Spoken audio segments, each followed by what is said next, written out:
7 days in a city most people skip. First bullet train, gold-covered chopsticks we made ourselves, incredible castles and grounds, samurai houses, geisha districts, one of Japan's greatest gardens, a 3-hour drive through the mountains just for fireworks, absolutely worth it. This is Kanazawa. Tokyo was done. We'd had our fill of the madness. Time for something quieter, more traditional, somewhere you can actually breathe. Kanazawa sits on Japan's west coast, Sea of Japan side, Ishikawa Prefecture, about 450 kilometers northwest of Tokyo, sort of on the route to Kyoto if you're heading that way. Most people blast straight from Tokyo to Kyoto on the Shinkansen and miss it entirely. Here's what makes Kanazawa special. World War II never touched it. No bombs, no destruction, which means the old stuff. Samurai districts, geisha quarters, Edo-period streets. It's all still here, actually intact, not rebuilt. You're seeing what Japanese cities looked like 500 years ago. It's also Japan's gold leaf capital. The city's got character, bit lived in, bit tired in spots, but clean as anything. Very clean. There's also a surprisingly big vintage clothing scene. Loads of brilliant second-hand shops if you're into that. We had a week, half exploring, half working on YouTube and Instagram stuff. Felt about right. Welcome to Kanazawa. So this was it, our first Shinkansen ride. We'd been in Japan for months at this point, but hadn't taken the bullet train yet. We didn't get JR rail passes because we were travelling long-term and not using trains constantly. They only make sense if you're doing loads of bullet train journeys in a short time. For us, just buying tickets as needed was way cheaper, but Kanazawa had to be the bullet train. Before boarding, we grabbed an ekiben from the station. Ekiben are these special bento boxes sold at train stations. Eki means station, ben is short for bento. Each region has different ones featuring local specialties. They're properly good quality, way better than you'd expect for train food. Got on the train and yeah, it met expectations. Spacious, spotlessly clean, smooth as anything. We're talking 300 kilometers an hour and you can barely feel it. Seats recline, there's leg room, big windows, watching the Japanese countryside blur past while eating our ekiben. That's the dream, isn't it? 2.5 hours later, we were in Kanazawa. Absolutely worth it. If you're in Japan and you haven't done a bullet train yet, just do it, even once. It's brilliant. Quick mention, Kanazawa station's got this massive wooden gate out front called Suzumimon. It's shaped like a traditional Japanese hand drum. Proper striking. Huge wooden structure, traditional design, right there as you step out of one of the most modern train stations in Japan. It's meant to represent the city's mix of tradition and innovation. Looks brilliant. Worth seeing even if you're just passing through. First evening, we went straight out for dinner after checking in. Found this grill-it-yourself restaurant. You get a little grill at your table, order meat, cook it yourself. We went for the usual, pork, chicken, bit of wagyu, and then we saw beef heart on the menu. We're always up for trying new foods, and we're in Japan. When else are we trying beef heart? Texture's a bit firmer than regular beef, slightly chewier, but pretty tasty. Next day was a chill one. Walked around the neighbourhood, found the local shops, convenience stores. Kanazawa's way quieter than Tokyo. Streets are cleaner somehow. So Omicho Market. This is Kanazawa's main food market. Been running for nearly 300 years. It's in the city centre, covered arcade, about 200 stalls packed in.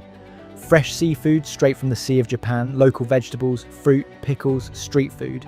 We grabbed some ramen for lunch, sat at a counter, proper local spot, really good. It's just fun to walk through. Right, one of Japan's 3 great gardens. Had to see it. Kenrokuen's right in the centre of Kanazawa, next to the castle grounds. Developed over 2 centuries by the ruling Maida family, 11 hectares, ponds, streams, bridges, tea houses, hundreds of trees. It's genuinely beautiful, perfectly maintained, everything's positioned just right. £3 to get in, absolute bargain for one of the best gardens in the country. The castle's right next door to the garden, huge grounds. Reconstruction of the original from the 1580s. When we got there, most of it was open, but there was building work going on. The Noto Peninsula earthquake earlier in the year had damaged part of the front of the garden, so they were fixing it up. Not ideal, but not the end of the world. We still got to walk the castle grounds properly. Massive stone walls, moats, gates. Really impressive scale. The earthquake that caused the damage wasn't the one that happened while we were there, by the way. That was separate. Japan gets a lot of earthquakes. Higashi Chaya is one of Kanazawa's 3 geisha districts, the most famous one. Edo-period, wooden buildings, narrow streets, lattice windows. It feels like you've stepped back 500 years. A lot of the old tea houses are still operating. You can't just walk in though. Geisha entertainment's exclusive, invitation only, and can be a bit pricey. but some buildings are open as cafes or shops, selling traditional crafts. Which brings us to gold leaf. Kanazawa produces basically all of Japan's gold leaf. It's everywhere, on buildings, in food, in cosmetics.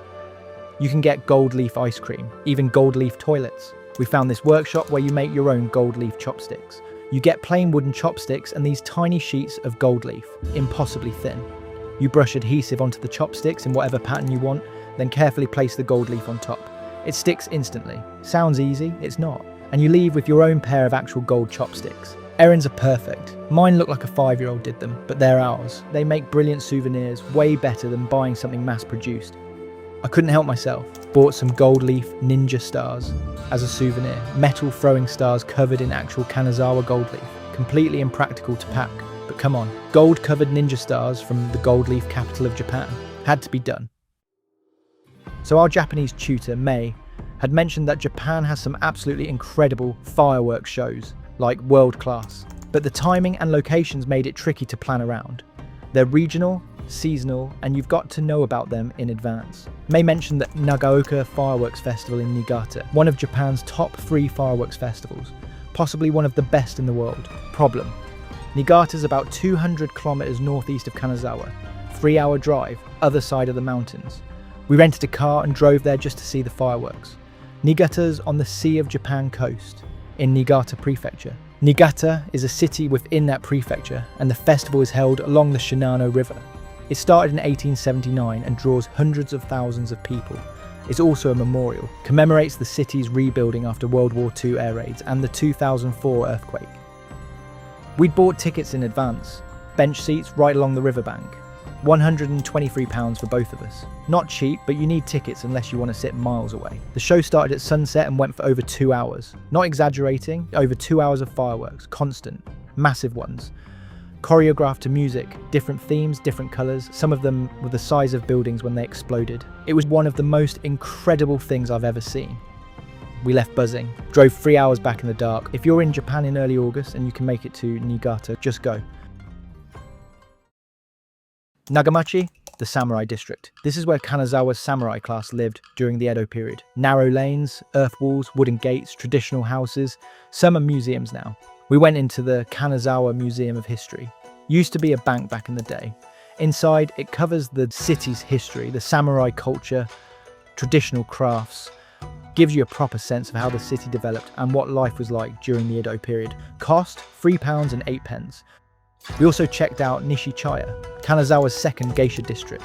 It's smaller and quieter than Higashi Chaya, less touristy, which is nice. Same vibe though, traditional wooden buildings, narrow streets that stepped back in time feeling. Fewer people wandering around, which meant we could actually take it in properly. Some of the tea houses have been converted into cafes and craft shops. We grabbed some food, walked around and soaked it up.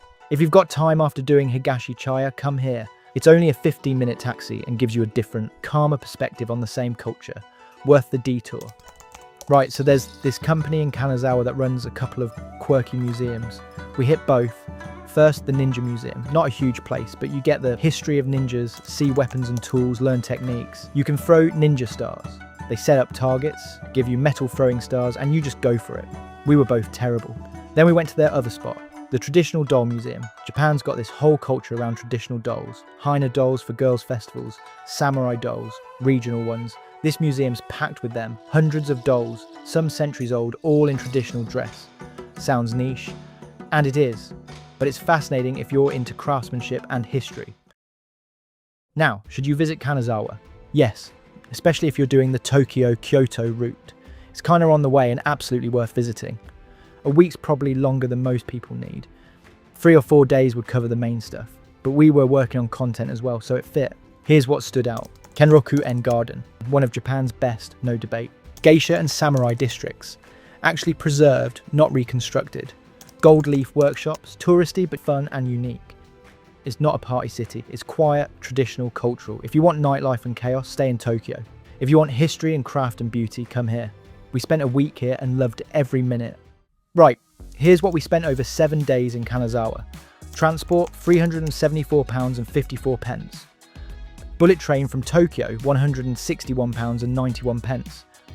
Car hire for Niigata trip, £48 and 72 pence. local buses, taxis, and getting around, rest. Accommodation, £376 and 1 pence. Hotel for the week worked out to about £54 a night each. Shopping, £107 and 72 pence gold leaf ninja stars. Souvenirs, vintage clothes, bits and pieces. Restaurants and bars, £160 and 97 pence. Grill it yourself places, ramen at the market, skewers, all the eating out. Activities, £181 and 24 pence.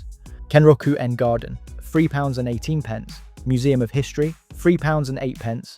Gold Leaf Chopstick Workshop, £22.87. Ninja and Doll Museums, £29.63. Fireworks tickets, £122.53.